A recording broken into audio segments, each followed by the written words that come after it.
राज्यस्तरीय विश्व वन दिवस 2026 पालित हो जाइछि। अवसर में जंगल निया वृद्धि को नहीं उद्वेग प्रकाश करिसेंती मुख्यमंत्री मोहन चरण माझी।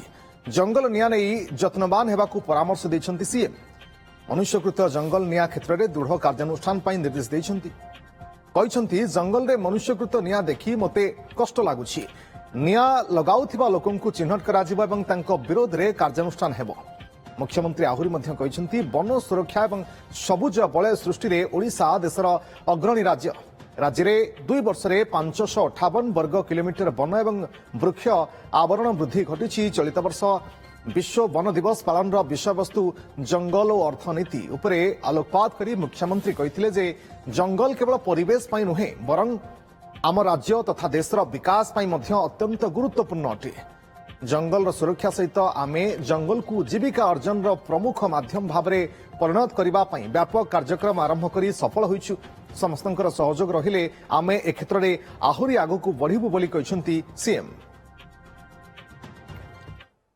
सबुठारु बड़ होउची जे वृक्ष कटा जिबा अनैतिक भाव में एवं जंगल रे निया लगै देबा।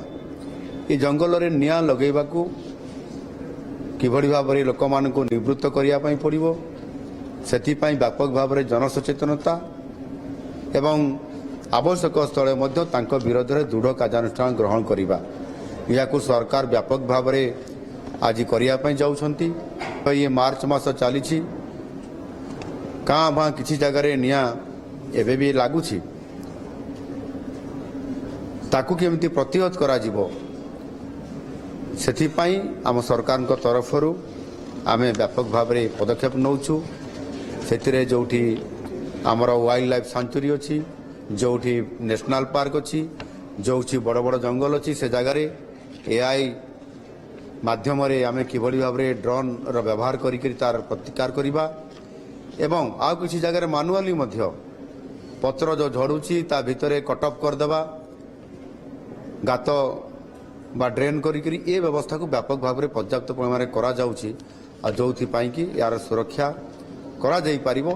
आ निश्चित भाव आज दिन में सबुठारु बड़ कथा है जनसचेतनता।